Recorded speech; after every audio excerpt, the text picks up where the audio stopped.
नमस्कार. तर लाडक्या बाप्पासाठी आज आपण फक्त अर्धी वाटी रव्यापासून झटपट आणि चविष्ट मोदक बनवणार आहोत. तेही मिल्क पावडर न वापरता, खवा न वापरता, घरगुती पद्धतीने आणि घरगुती साहित्यामध्ये. त्यासाठी रेसिपी संपूर्ण पहा आणि रेसिपी आवडल्यास व्हिडिओला लाईक करा, शेअर करा आणि चॅनलला नक्की सबस्क्राईब करा. चला तर मग रेसिपीला सुरुवात करूया. तर इथं मी 250 ml दूध घेतलेलं आहे. त्यामध्ये पाऊण वाटी साखर घालायची. व्यवस्थित मिक्स करून दूध गरम करून घ्यायचं किंवा तुम्ही दूध आटवून सुद्धा घेऊ शकता. आता दूध गरम करण्यासाठी दुसऱ्या गॅसवर ठेवूया आणि त्याच गॅसवरती कढई ठेवून त्यामध्ये अर्धा चमचा साजूक तूप टाकायचं आणि थोडासा सुकामेवा टाकायचा. तुमच्याकडे जर सुकामेवा नसेल तर स्किप केला तरी सुद्धा चालेल. आता हे काजू बदामाचे काप जरासे साजूक तुपावरती भाजून घ्यायचे आणि भाजून झाल्यावरती एका डिशमध्ये काढून ठेवायचे. आता त्याच कढईमध्ये 2 चमचे साजूक तूप घ्यायचं. तूप व्यवस्थित गरम झाल्यावर त्यामध्ये अर्धी वाटी बारीक रवा टाकायचा. बारीक रवा नसेल तर त्याऐवजी तुम्ही जाड रवा टाकला तरी सुद्धा चालेल. रवा सुद्धा व्यवस्थित मंद गॅसवरती 3 ते 4 मिनिटं भाजून घ्यायचा.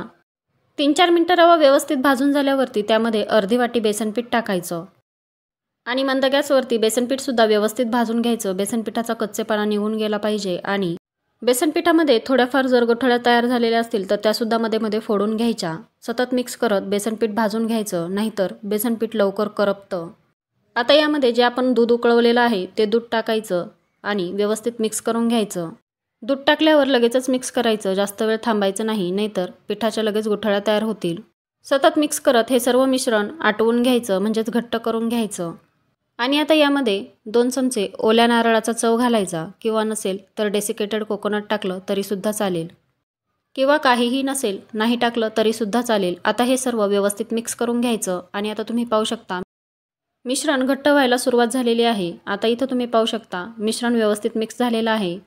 खोबऱ्याचा किस व्यवस्थित त्यामध्ये मिक्स झालेला आहे.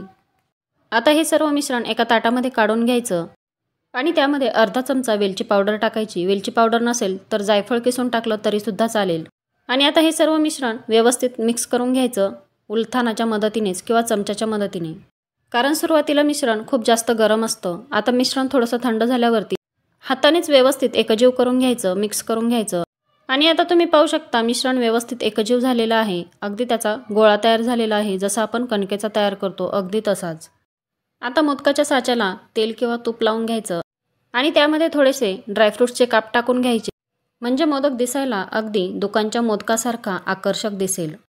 आता ड्रायफ्रूट्सचे काप टाकून झाल्यावरती साधारणतः पेढ्याच्या आकारा एवढं सारण घ्यायचं आणि सारणाचा गोळा तयार करून तो मोदकाच्या साच्यामध्ये टाकायचा आणि दाबून दाबून मोदकाच्या साच्यामध्ये सारण भरायचं, म्हणजे मोदकाला व्यवस्थित आकार येईल.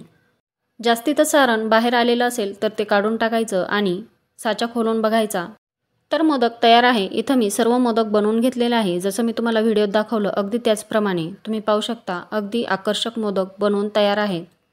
कशी वाटली रेसिपी हे कमेंट बॉक्समध्ये नक्की सांगा. रेसिपी घरच्या साहित्यापासून बनवलेली आहे, त्यामुळे तुम्ही सुद्धा तुमच्या घरी नक्की बनवून पहा आणि रेसिपी आवडली असेल तर जास्तीत जास्त लाईक करा, शेअर करा आणि चॅनलला नक्की सबस्क्राईब करा. पुन्हा भेटूया एका नवीन व्हिडिओसोबत. तोपर्यंत बाय.